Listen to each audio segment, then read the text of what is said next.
사도신경으로 우리 예배를 함께 시작하겠습니다. 나는 전능하신 아버지 하나님 천지의 창조주를 믿습니다.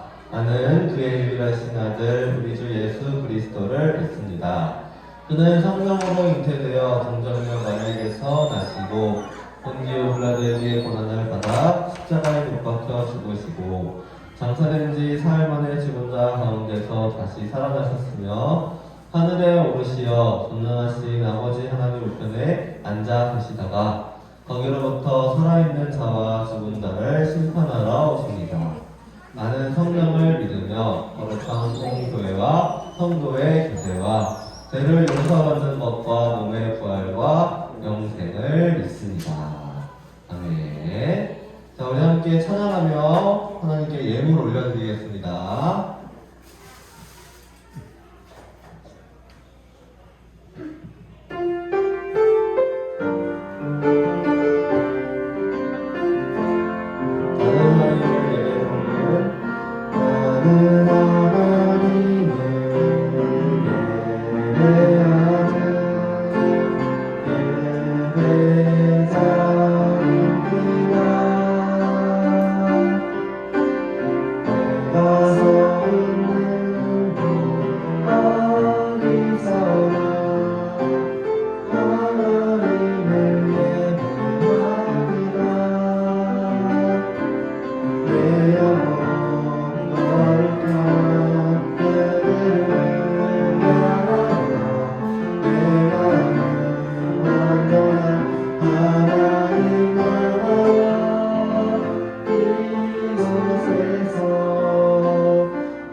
기도하겠습니다. 우리 모두 눈 감고 기도 끝나고 기도하겠습니다. 사랑하는 하나님 감사합니다. 오늘 부활 주일의 아침 우리 친구들을 인도하여 주시고 주님의 말씀을 듣게 하시고 주님께 예배드릴 수 있도록 인도하여 주시니 감사합니다.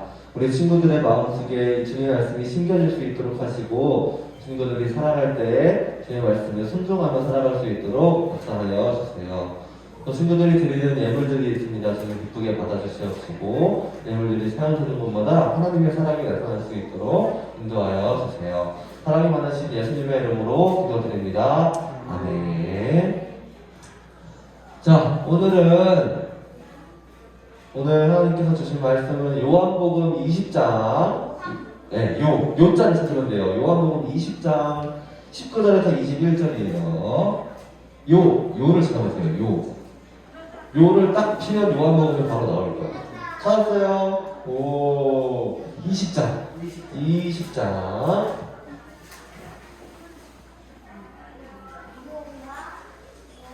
요.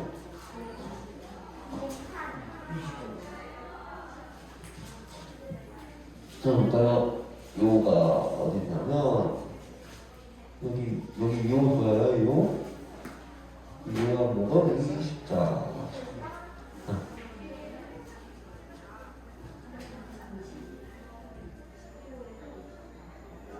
지금 찾았어요? 20장 찾았어요? 요한복음 20장? 네. 20장이요.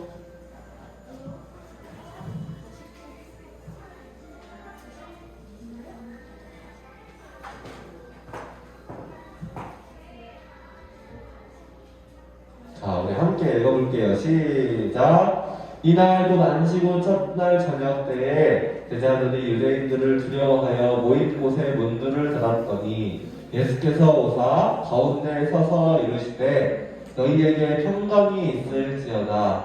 이 말씀을 하시고 손과 옆구리를 보이시니 제자들이 주를 보고 기뻐하더라. 예수께서 또 이르시되 너희에게 평강이 있을지어다. 아버지께서 나를 보내신 것 같이 나도 너희를 보내노라. 아멘. 자, 우리 지난 시간에 뭘 배웠냐면 예수님이 제자들과 함께한 마지막 식사 성찬에 대해서 배웠어요. 화요일이랑 기억나요? 성찬에 대해서 배웠던 거 기억날 거예요. 자, 근데 그날 밤 예수님께서는 제자들이랑 함께 마지막 밤을 드시고 동산에 올라가셔가지고 하나님께 기도하고 있었어요. 하나님께 기도하고 있었는데 그런데 어디선가 웅성웅성 소리가 들리는 거예요. 어떤 소리인가 하고 봤더니 예수님의 제자 중에 한 명이었던 여기 제자 중에 한 명이었던 유다라는 제자가 있었어요. 이름이 유다인데 그 제자 유다가 예수님을 팔아 넘기기 위해서 사람들을 데리고 군사들을 데리고 예수님을 잡기 위해서 온 거였어요. 예수님이 기도하고 계시는 그 동산에 예수님의 제자였던 유다가 사람들을 데리고 온 거였어요. 자, 그런데 예수님의 제자 이 유다는 죽이려고 한 사람들한테 돈을 받고 예수님을 팔아 넘겼어요. 그래서 유다는 예수님과 함께했던 시간, 예수님이 보여주셨던 그런 사랑보다 돈이 더 중요했던 거예요. 그래서 예수님을 돈을 받고 팔았던 거예요. 그래서 예수님께서는 제사장이 보낸 사람들에게 잡히셔가지고 죄인처럼 끌려가셨어요. 아무런 죄도 없는 이 예수님께서 이렇게 죄인처럼 밧줄로 묶여가지고 이렇게 끌려가게 되었어요. 자, 근데 제자들이 참 있다면 좋을 텐데 제자들은 예수님이 잡히시던 그때 다 도망가고 예수님 혼자 이렇게 죄인처럼 끌려가고 계셨답니다. 근데 그날 새벽에 어떤 일이 일어났냐면 예수님께서는 홀로 외롭게 십자가의 길을 가셨어요. 그래서 자, 여러분 말씀 기억나는지 모르겠는데 예수님이 이 예루살렘에 처음으로 들어와가지고 한 일이 뭐였죠, 여기야? 예루살렘에 처음으로 들어와가지고 성전에 가셔서 무슨 일을 했었지? 예배를 드려야 되는데 그곳에서 제사장들이 그 예배에 필요한 비둘기, 양 이런 것들을 엄청 비싸게 주고 팔았다고 그랬었어요. 그렇죠? 그래서 그 제사장들한테 예수님이 뭐라고 하니까 제사장들이 예수님이 너무 싫어가지고 예수님을 죽이려고 했던 거예요. 예수님을 잡아가지고 죽이려고 했던 거예요. 그러면 안 되지, 그렇죠? 자, 그래서 이 제사장들이 유대의 그 지도자였던 빌라도에게 가가지고 이렇게 말해요. 빌라도님, 이 예수가 자기 스스로를 하나님의 아들이라고 합니다. 이것은 우리가 지금 믿는 종교 모독하는 행위예요. 그러니까 이 사람을 어서 사형을 내리세요 하면서 이 예수님을 죽여달라고, 사형시켜달라고 막 원하게 돼요. 근데 제사장은 분명히 이 빌라도는 이 제사장의 말을 잘 들었어요. 근데 이 제사장들의 말을 잘 듣고 보니까 아니 예수님이 죄가 없는 것 같은 거예요. 근데 여기 함께 모인 모든 사람들이 다 예수님을 죽여달라고 말하고 있는데 여기서 예수님을 죽이지 않으면 이 사람들이 다 폭동이 일어날 것 같아요. 자, 그래서 한 가지 방법을 세우게 돼요. 그래가지고 어떻게 하냐면 자, 대신 예수를 죽이는 대신 내가 아주 심하게 매질을 하고 채찍질 해가지고 보낼 테니까 이자를 좀 풀어줍시다. 그러면 좀 마음이 풀리지 않겠어요? 하면서 예수님께 막 이런 쇠가 붙은 채찍으로 몸을 막 때리기 시작했어요. 예수님 그러니까 살점이 다 찢겨져 나가고 엄청 아프셨겠죠. 자, 근데 예수님은 그때 나는 억울해요. 저는 아무런 죄가 없어요. 라고 하지 않고 묵묵히 이 채찍질을 맞으셨어요. 자, 근데도 예수님이 이렇게 심하게 맞았는데도 불구하고 사람들은 아직도 이걸로 부족하다면서 예수님을 죽여달라고 계속해서 외치게 돼요. 자, 그래서 이 빌라도는 결국 이 사람들의 말을 듣게 되고 예수님을 십자가에 못 박아서 죽이라는 그런 사형 선고를 내리게 됩니다. 자, 예수님께서는 이렇게 아무런 죄가 없으셨는데도 불구하고 이렇게 홀로 십자가의 길을 가시고 홀로 이 십자가에서 죽인다고 하셨어요. 자, 그래서 억울하지만 아무런 죄도 없으시지만 예수님께서 이 십자가를 지신 이유 이렇게 억울한데 변명하지도 못하고 그냥 이 십자가 이 처형을 당하신 이유가 뭐냐면 바로 우리 때문이었어요. 우리 때문에. 예수님은 우리가 이 세상을 살아가면서 평화롭게 살아가기를 원하셨어요. 평화롭게. 자, 그리고 우리가 상처받은 마음을 낫게 하기 위해서 이 스스로 십자가의 길을 걸어가셨던 거예요. 우리가 죄 가운데 빠져가지고 죽을 수밖에 없었던 이 우리 모두를 위해서 스스로 제물이 되셔가지고 하나님과 우리를 화목하게 하기 위해서 십자가에서 제물이 되어서 죽임 당하신 거예요. 자, 그래서 예수님께서는 이 마지막 식사 때 말씀하셨던 것처럼 예수님의 몸과 살을 다 우리에게 내어주시고 십자가 위에서 돌아가셨어요. 근데 여러분 생각해보세요. 너무 억울하지 않아요?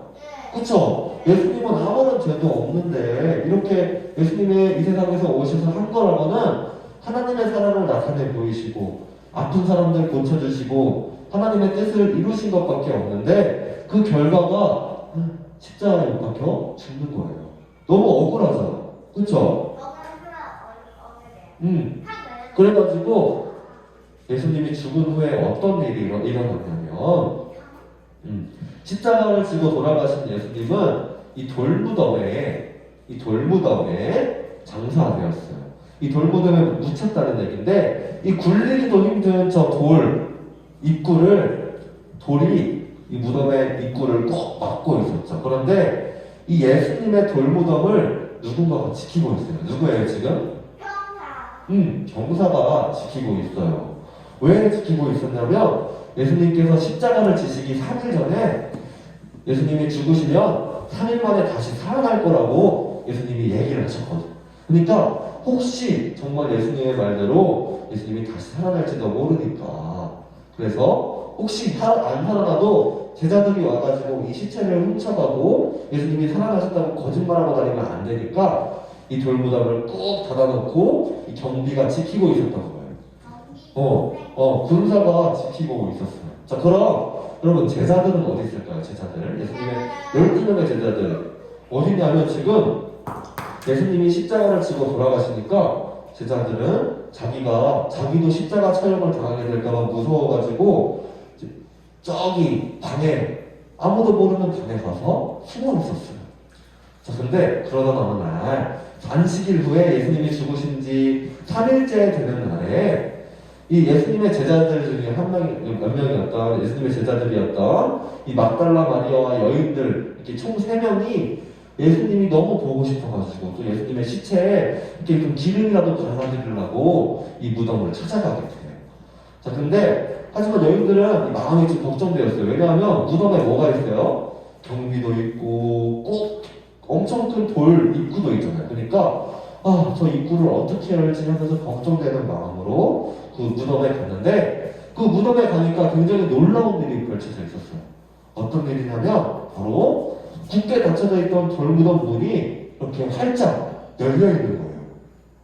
그리고 이게 어떻게 된 일이지? 예수님의 시체가 도난당했나? 누가 가져갔나? 라고 생각하던 그 찰나에 무덤을 보니까 입구에 하얀 옷을 입을 천사가 서 있었어요. 하얀 옷을 입은 천사가. 그래서 이 천사는 여인들에게 한 가지 기쁜 소식을 전하는데 여러분 예수님은 다시 살아나셨고 여기 계시지 않습니다. 여기 예수님을 두었던 곳이 비어 있어요 하면서 이 여인들에게 예수님이 다시 부활하셨음을 알려주셨어요. 정말 예수님의 말씀대로 다시 죽음에서 부활하셨던 거예요. 그래서 예수님은 부활하셔가지고 우리를 죄와 사망의 권세에서 온전히 구원해 주셨답니다. 하나님의 일을 하다가 하나님의 뜻을 이루시고 죽임당한 이 예수님은 하나님께서 다시 부활시켜 주셔서 이 세상을 다시 승리하는 방법을 알려주신 거예요. 자, 그래서 이 예수님의 부활하신 소식을 듣고 막달라 마리아와 이 여인들은 너무나도 기뻐가지고 제자들에게 달려가요. 그래서 제자들에게 예수님이 부활하셨대요 라고 이 소식을 알려주게 됩니다. 그래서 이 제자들 가운데 딱 달려가가지고 막달라 마리아가 예수님이 부활하셨대요 라고 이렇게 알리게 돼요. 그래서 두려움 가운데 있던 이 제자들의 마음은 예수님이 부활하셨다는 그 소식을 듣고 기쁨이 솟아났고 의심하던 마음에는 믿음이 생겨나기 시작했어요. 근데 여러분 사실 예수님이 돌아가시니까 제자들은 앞으로 어떻게 살아가야 될지 굉장히 막막했어요. 지금까지 예수님과 함께하며 하나님의 많은 일들과 기적들을 보았고 아픈 사람들이 치유되고 사람들이 사랑스럽게 살아가는 모습을 다 지켜봤는데, 그런데 그렇게 예수님과 함께라면 나도 그 길이 힘들겠지만 나도 예수님과 같이 살아갈 수 있겠다 라고 다짐을 했는데, 그 예수님이 죽어버리니까, 돌아가시니까 더 이상 예수님처럼 살아갈 용기가 없었던 거예요. 자, 근데 예수님이 다시 부활하셨다는 소식을 듣고, 아, 내가 예수님처럼 살아가도 되겠구나라는 그런 믿음과 용기를 얻게 되었던 거예요. 그래서 하나님께서는 이렇게 하나님의 뜻을 따라 살아가는 사람들이 고통받는 것을 그냥 내버려 두지 않으세요. 그래서 우리가 여러분이 예수님이 부활하셨다는 이 소식을 믿으면서 언제나 하나님의 뜻대로 살아가는 여러분이 되기를 바랍니다. 자, 우리 함께 기도하겠습니다.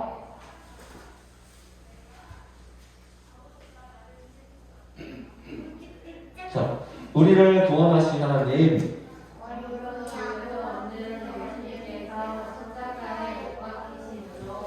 우리의 죄가 사해지고 이 세상을 이기시고 부활하신 예수님을 믿으며 우리를 구원하신 은혜에 감사하고 예수님이 보여주신 사랑의 모습대로 살아가며 하나님의 뜻을 이루며 살아가기를 소망합니다. 언제나 부활의 기쁨을 누리며 살아가기를 소망하며 살아계신 예수님의 이름으로 기도드립니다. 아멘. 자, 주기도문으로 예배를 마치겠습니다. 하늘에 계신 우리 아버지여, 우리니 거룩히 여김을 받으시오며 나라의 마으시며 뜻이 하늘에서 이루어진 것 같이 땅에서도 이루어지이다. 오늘 음식을 주시옵고 우리가 우리에게 죄 지은 자를 사하여 준 것 같이 우리 죄를 사하여 주시옵고 우리를 시험에 들게 하지 마시옵고 나라에서 넣어주소서. 나라와 권세와 영광이 아버지께 영원히 있사옵나이다. 아멘.